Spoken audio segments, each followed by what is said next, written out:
Hello and welcome back to another FPL video.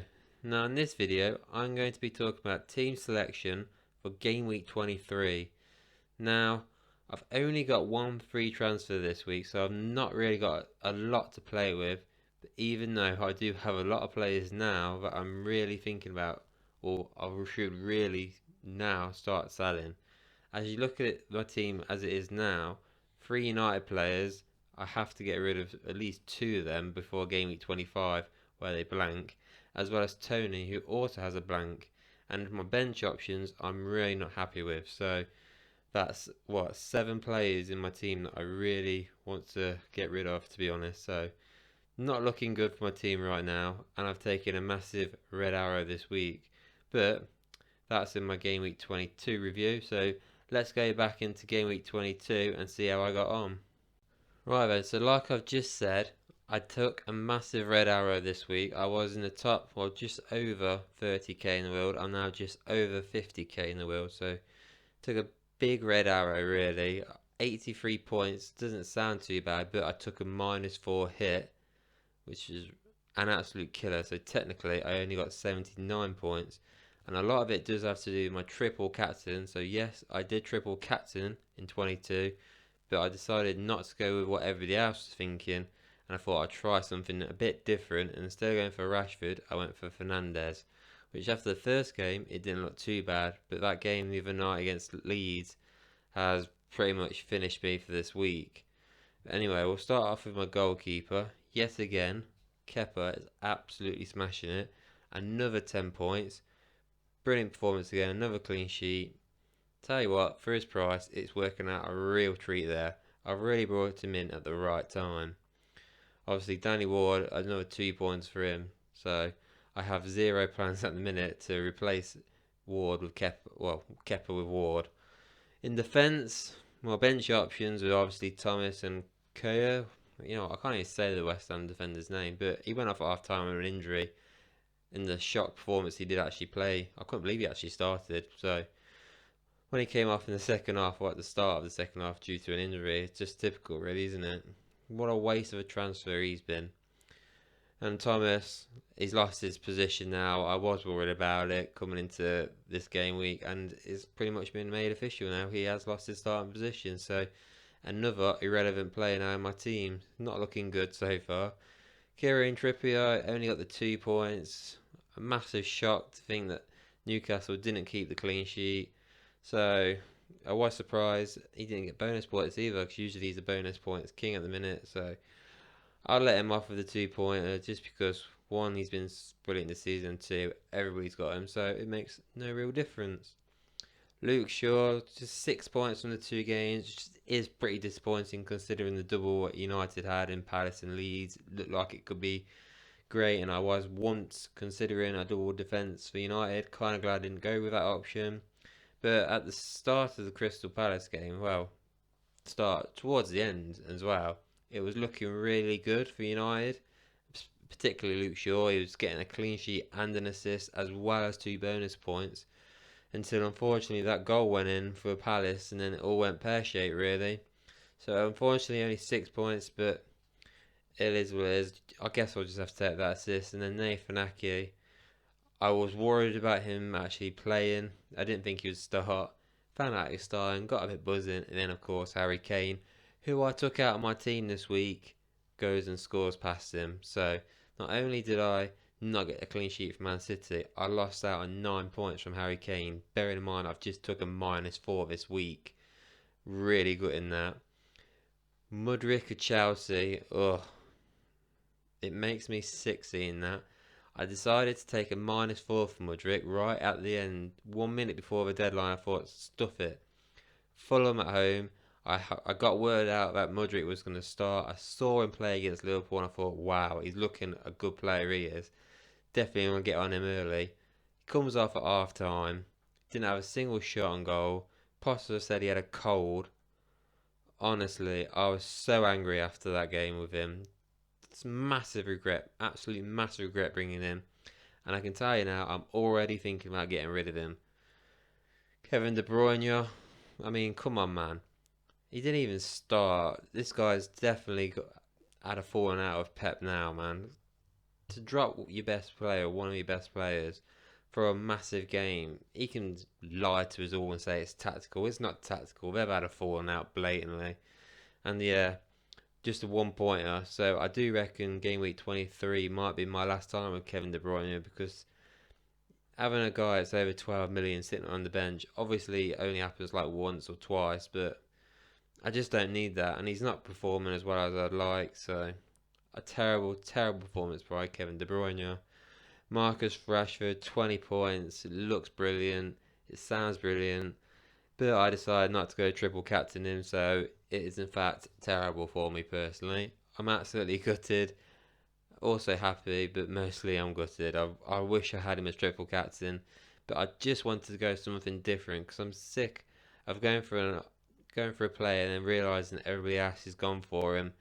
And to be honest, even if I went for him, would I have gone up much in my rank beforehand? Probably not. I guess we'll never know. But you know, at least I didn't have a performance like the triple captains who had Haaland, where he got 8 points. So at least Fernandes did get a goal, and he got 3 bonus points against Palace. Unfortunately, Leeds got nothing from him. So yeah, it's just gutting really to think Fernandes or Rashford. It was 50-50 for me, and I decided to go different, and it's really not paid for me at all. It was either going to push me up 20k or it was going to drop me 20k, and this week it dropped me 20k, unfortunately. Now I decided to drop Martinelli onto the bench. It turns out to be a good shout. Arsenal, unfortunately, unfortunately for Arsenal, they didn't really perform that well. They just couldn't score past Everton, and yeah, looks like all Arsenal assets didn't really pan out that week. So got away with that one. I thought, well, I would have thought if Mudryk actually performed, I could have got away with it, but he didn't, and yeah, I may as well left him on, and not taking that -4, which is still eating me up right now. And then finally, the strikers, 5 points overall. Pretty shocking, really, isn't that? So, Tony missed a yellow card, got a yellow card. Really frustrating. I know if second I take him out, he's just going to get like 17 points. That's how annoying it is. Ireland was a surprise. 2 points. I mean, I think Man City were pretty poor against Spurs, to be fair. So, yeah, to get just 5 points from 3 Man City players is a shocker, but it is what it is. And then finally, Nketiah, I brought him in, took him out for Harry Kane. Both played against each other, and obviously I've been mugged off again. Really mugged off there. Just 2 points from Nketiah, but I've picked him ahead of what's coming up. So yeah, that's the reason why I brought him in. But maybe I should have just hold off for one more week, but I didn't. I got him in early. Didn't really work in 22. Let's hope it works in game week 23. So game week 23 team selection then. So this is my first draft that I've done. So obviously I've just made the one transfer in this one, so I'm not taking a hit on this one. Now, like I said earlier, double game week for Man City and Arsenal. I have 3 Man City players. I've only got 2 Arsenal. Now, one of them is Martinelli, which is a bit worrying. He's a worrying player to have because he is a minutes risk now with Trossard in the team. The only good thing is Trossard's not set Arsenal alight, so there is a good chance that Martinelli will keep his place. Whether he'll start both games though, I'm not 100%, which is frustrating, but I can't really afford to do a sideways move, and not to mention I don't actually have the money in the bank. So if I wanted to take Martinelli out for an Arsenal midfielder like an Odegaard, I'd have to make 2 transfers, and it's not really worth it. Where like I've done right here, I've just took Mudryk out for Odegaard, both pretty much the same price, and I don't have to make a hit. It just seems to make sense to go for Odegaard. I've been looking at Odegaard now for about 6 or 7, maybe even 8 weeks. I've always bottled it, and now the idea for me to put him in, and this is my favourite draft to do. He probably will blank now, considerable future. But yeah, everybody else on this one, I think I've decided to keep. Now, it is one free transfer. That's why I've kept it like this. Now, ideally, I want to get rid of either a Man United player or Tony. I don't like the fact that I've got 4 players that are going to blank in 25. It is irking me a bit, but for now, in this draft anyway, I'm just looking at maybe making 1 transfer. So on to my second draft now. Instead of going for Odegaard in for Modric, what I've done is I've kept Modric in on this one, taken out Fernandez, obviously he's 9.9 million, replacing him with Saka, who's only 8.3. So obviously that then gives me 3 Arsenal players for the double game week.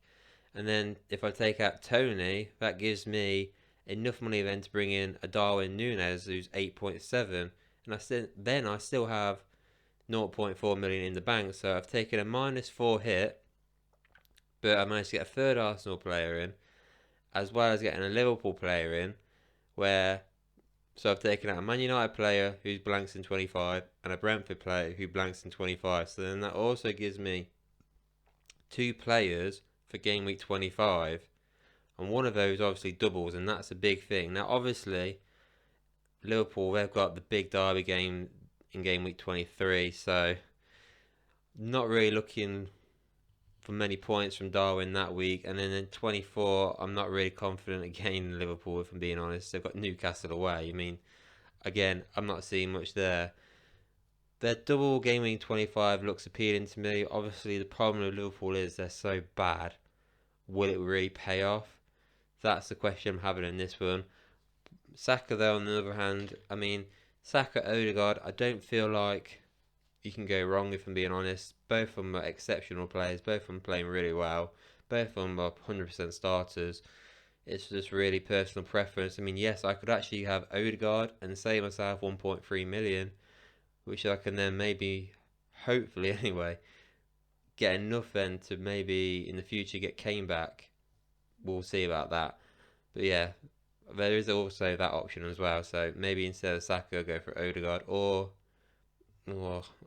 somehow figure out a way to get both of them, which is a bit tricky because now Martinelli and Odegaard have got quite a big gap between them both, so not an easy one. But yeah, this one I do also like as well, but the -4 point hit is what gets me. And so far this season, every time I've gone for a points hit, it has really backfired on me. So with my third and final draft, what I've done here is something a little bit different to the first 2 drafts, where instead of going for a midfield change or a forward change, this is all about a defensive change. Now, I've been saying it a lot recently, I don't like my defence. I've been pretty much stuck with the same 3, Shaw, Trippier and Ake, and I've got to be lucky if Ake plays. It's always 50-50. So realistically, I mean, I want 4 starting defenders. That's what I really want. That's what's going to be the most helpful, really. But in this one, I've taken out Luke Shaw and I've replaced him with Max Kilman. Now, sounds like a weird one, I guess, but reason is, since the Wolves guys took over, well, he's been the manager then, Wolves look pretty decent, to be fair. Obviously, they just beat Liverpool 3-0. Max Kilman, he plays every game for Wolves, so he's 4.3 million. He's cheaper than Shaw, and he starts every game. Like I said before, Man United have a blank in 25, so I want to get rid of Luke Shaw, really. Where Max Kilman actually has a double in game week 25. He has Fulham away and then Liverpool away. And before that, he's also got Southampton away coming up and Bournemouth at home coming up. So before the double in 25, he's also got 2 decent fixtures before then as well. So that could be a little bit of a differential. It could work out for me. Obviously, I've just done a differential week and it's really failed. I mean, maybe this one could work. And then my second transfer, got rid of the West Ham guy who's now a doubt anyway for the 23. He's been a miserable pick for me. And I've gone for Buddy Shield. I think that's how we say his name anyway. But reason why I've gone for him is, 1, he's not in the Champions League squad, which is shocking really. Don't have a single clue why Potter want to put him in. And 2, the main reason, he looks an absolute machine. He looks really good. He looks brilliant, to be fair. He's somebody who I've looked at and gone, wow, good defender. Chelsea have actually done well on getting him. Him and Thiago Silva look good. He's only 5 million as well. So he's like a Rudiger, really. Well, I reckon anyway. And 6'4", he's massive. Chelsea's defence now is starting to look good, especially with James and Chilwell looking like they could come back. Obviously, this will mean I'll have triple Chelsea, but obviously in the future I'll probably get rid of Mudryk and then bring in Reece James in defence, or Chilwell, depending on which one starts more games. But yeah, he's a solid centre half. Now, Chelsea's games: West Ham away, Southampton home, and Spurs away. Not the easiest fixtures, but game week 25 he plays as well, so that's another game week 25 player, which is what you want. So yeah, he looks great. Kilman obviously always plays. This could be a decent one, but obviously a -4 hit for 2 defenders is a bit of a gamble here, so there is that issue as well. So this is not my favourite one, it's just more of a looking at defensively. Now I did obviously think about goalkeepers. Obviously Lloris is out injured for God knows how long, so Fraser Forster is going to be starting for Spurs, so that is a 3.9 million now, cheaper than Ward, that is, starting goalkeeper. And to be fair, Spurs' fixtures are pretty decent now, up to what, game week 20, well that's 32, game week 32. So yeah, Fraser Forster will be a good shout out if you think about making a goalkeeping change. Obviously for me, Kepa's just been so good. Yes, Forster's 0.6 cheaper, but Kepa, you can't ignore 10-9, 10-9. Brilliant performance from him. So that's why I've decided not to go for a goalkeeping change anyway. And that is it. That is the end of the video. Those are my 3 different ideas for game week 23 for my team selection. If you think there's any players I'm missing out, or if there's one of those drafts that you really love or really hate, let us know. And please don't forget to like and subscribe, and I'll see you all on the next one.